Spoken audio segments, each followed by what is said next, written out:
Welcome back. I am Jen, Magical Mama, High Priestess of the Sacred Circle of the Goddess, and I am so glad that you are here with us today as we continue our series on planetary magic as we talk about the sun.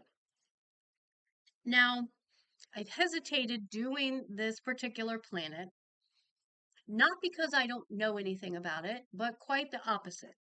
I have been working with solar magic, sun magic, the energy of the sun for so long in my personal practice that when you speak about something that is so directly connected to your personal path, you feel like you're opening up and you become very vulnerable when it comes to this. Besides the obvious reasons, in the occultic world, there is a debate about everything. Who can be a witch? Who can work with different deities? The law of three, for one.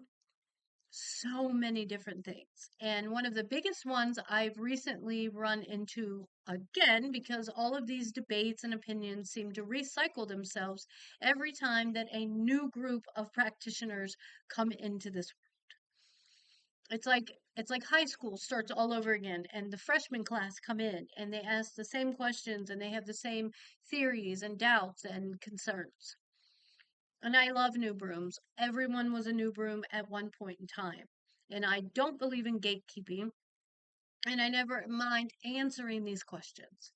However, I also believe that it is not okay to put down, to doubt, to disregard, or disrespect someone else's practice without fully understanding it. If you've never studied about a practice, you probably shouldn't be participating in it until you at least learn the foundational beliefs of that practice. With that being said, let me say this very quickly. I am not a doctor, a counselor. I'm not an addiction specialist on paper. I am advising you not to stop any medication and or treatment without first consulting a medical physician. Now, with that being said, everything I tell you in this video is from my personal experience, practice, and walk. I used sun magic, solar energy, working with the sun, and my witchcraft to combat addiction, depression, self harm. I use it still to work with low energy that comes from lupus. Now, my story is like a lot of people that the medication that they needed to take or was told to take, they could not take for various reasons. I am limited on different medicines because of lupus. Things will affect my liver and pancreas and my body in general in a completely different way than it would someone that doesn't have that. So then what are you left to do? Do I continue to let this darkness, this emptiness grow like a shadow that just continues to open up in this never ending vacuum that's sucking the life literally right out of me? No. When I learned about invocation and evocation, which I would highly recommend that you watch a video or do some research about the differences. Post-it note version, invocation is in, evocation is out, with you, not in you. When I learned the difference of invocation and evocation, and I learned how to work with the energies of different planets, and I got to solar magic, I started thinking the sun will burn up anything that gets too close to it.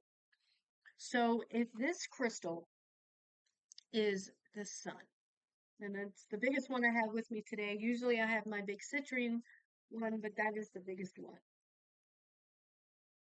And this is depression. The closer that it gets to the sun, it's going to get less and less, and it's going to dissolve it. So when I was able to invoke the energies, the properties of the sun into me, I literally felt and did it working that it would burn away old mindsets, old patterns, old behaviors, habits, addictions, and depression. It burned away things inside of me that I didn't want to talk about. things that I wanted to keep in the shadows. It burned away self-doubt, insecurities, low self-esteem. And as we get into the properties and the things that you can work with the sun for, like courage and possibility and abundance, wealth, growth, it's like hooking up your practice to jumper cables. As I learned all of these properties, and we will talk about, you will see that these are all things that you're going to want to work with the sun for. Now, I know that the moon gets a big spotlight, no pun intended. But it's not the only celestial force, as we've talked about when we've talked about these other planets that carry heavy. They're heavy hitters, all of them. The sun is just as important, and in my life has been almost more important than working with the moon.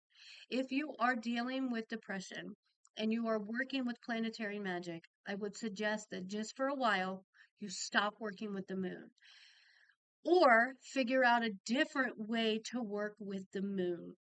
The moon is about emotions and dreams. So take that for what it's worth. But I had to, for a moment, stop working with the moon and work more with the sun.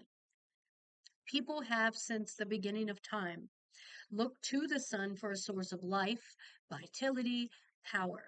From the radiant discs of Ra to Apollo's golden chariot, humans have honored the blazing force, including during ancient modern times like the summer solstice rituals.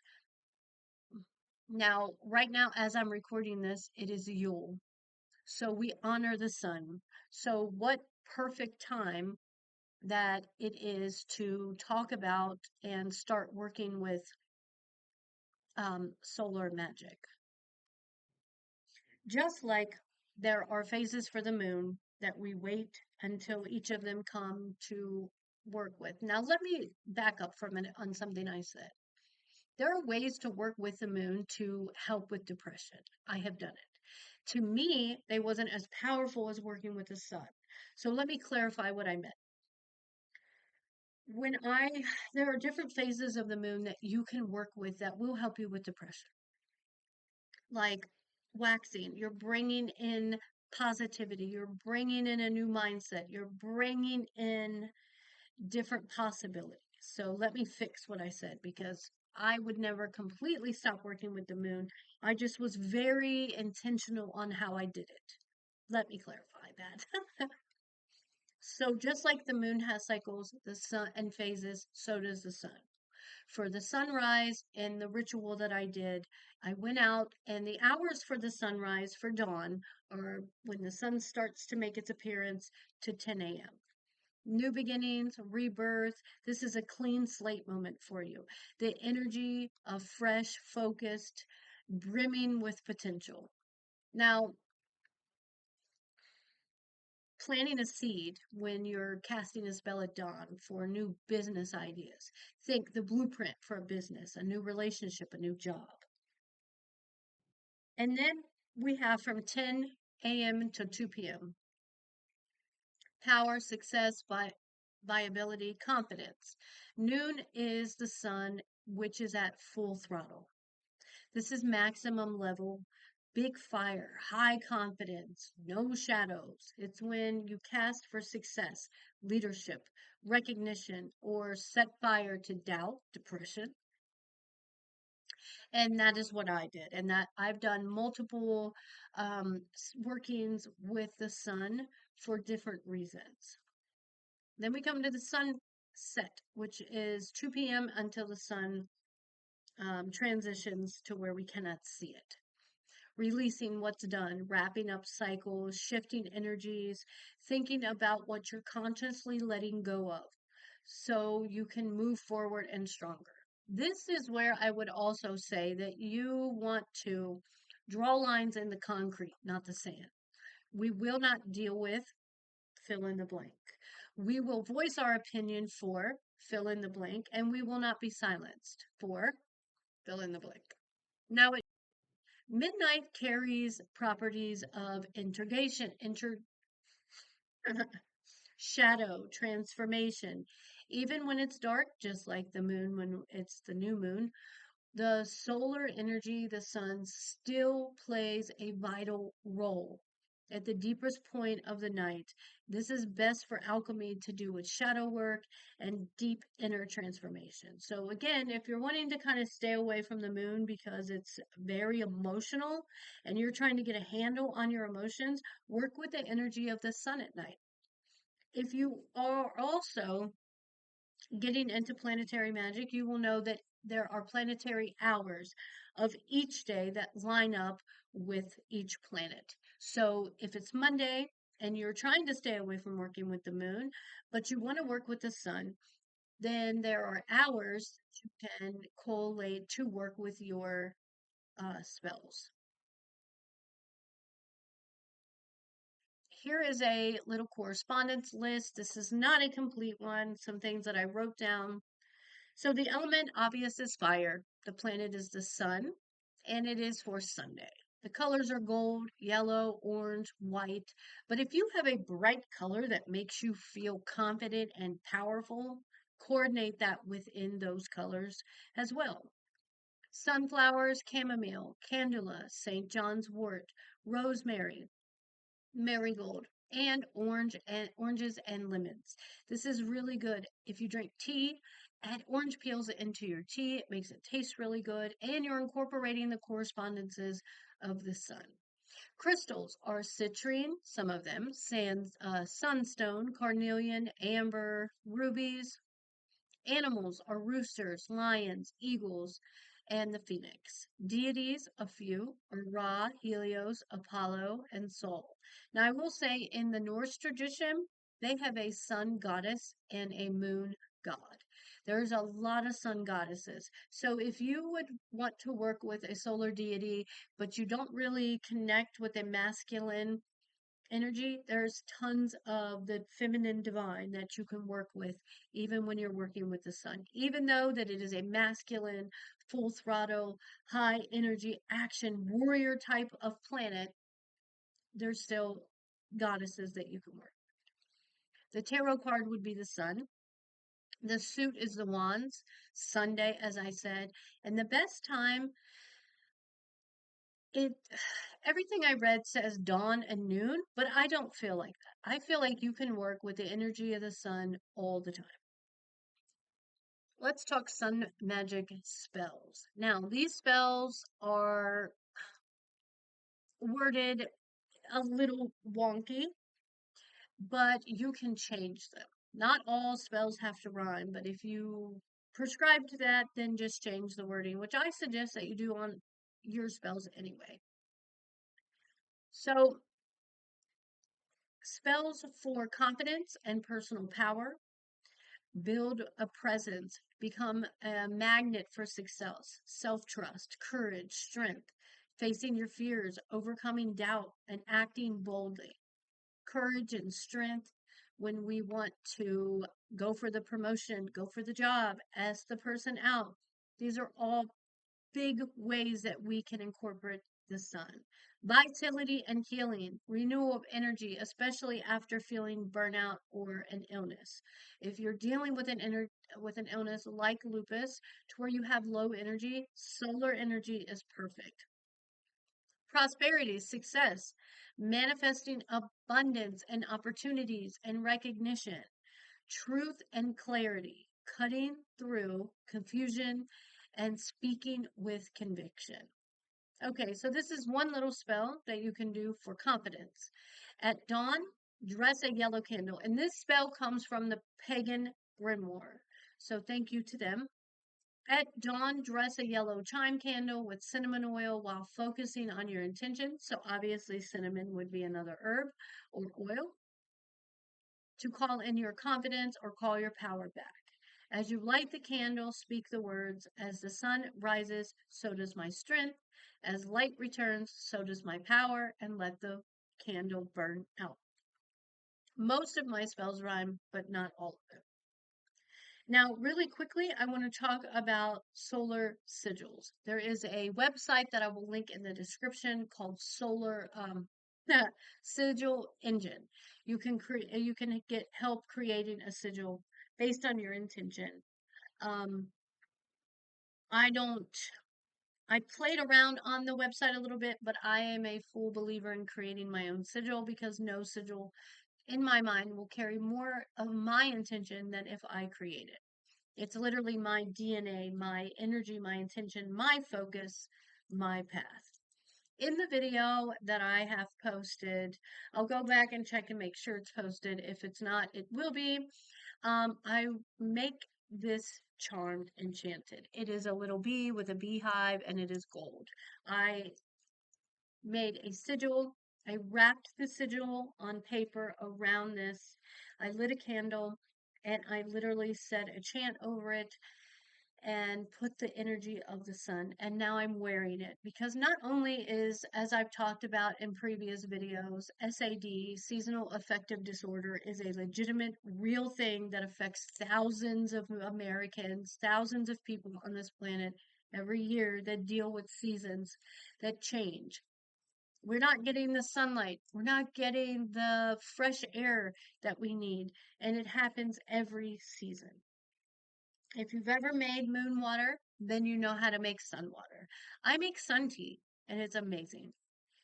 Put water in a jar, even if it's something like this, and then put it in your tea, and it carries properties.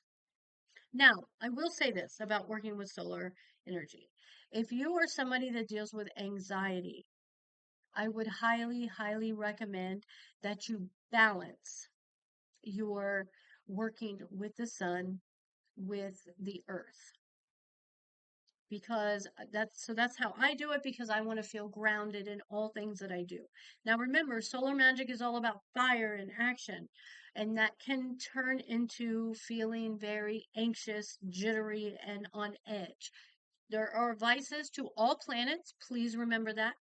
Love can turn into obsession. Um, Confidence can turn into pride and boastful. So and vanity. So please keep that in mind. So if you work with solar energy, I would highly recommend that you work with earth for grounding and stable. That is what I did. You don't have to do what I did, but that is what I would suggest. Now, this is something that I have done with my little boy. He hates speaking in front of his class, and he had to recently give a presentation. He was absolutely petrified. He hated it. We made a model of his animal and he gave a speech and he absolutely hated it. He's like, I cannot talk for 3 to 5 minutes in front of everybody. So here, this is a spell that I did for him. Now we wrote down the situation was speaking in front of people. Then I put cinnamon and I put tiger's eye into his book bag and we wrote down the word what word did we write down? We wrote down the word anxious or anxiety and we burned it. And on top of that, we burned a bay leaf. And what we said was, by flame and spark, I face the dark. My courage grows, my path ignites. So by him taking the tiger's eye with him, it was a reminder that mom's spell works. That's his words, not mine. I hope that this has inspired you to branch out in your practice. Those spells and any other spell that you're coming across on the internet, anything that I would say, writing your own spells is the most powerful. Those are the ones that align with you. And then there's ones that have ties to ancient systems in ancient Egypt where people honor the sun at the key points in the time throughout the day. So at dawn we have rebirth, at noon we have Ra, at sunset for completion. So keep that in mind as you're writing these spells. If you would like to learn more about how to align with the solar energy in a daily way and figuring how to invoke and evoke divine presence of the sun through action and strengthening discipline, and you're trying to reach a higher conscious, then I would suggest that you read Solar Adorations and a couple other readings Everyday Sun Magic Spells, Rituals for Radiant Living by Dorothy Morrison. Llewellyn's Little Book of Sun Spells by Melanie Marquez. Drawing Down the Sun, Reclaiming the Magic of the Solar Goddesses by Stephanie Woodfield. That book is tremendous. Midsummer Rituals, Recipes, and Lore for Litha by Deborah Blake. Also, there is a Luella's book for every turning of the wheel. So I hope that this has inspired you to make sun water, sun tea, put it in your coffee, perform a candle spell, do a solar altar, create a solar sigil, charge your crystals, or work with a new deity. I'm Jen Cole. Until next time, remember the magic is already within you. Blessed be.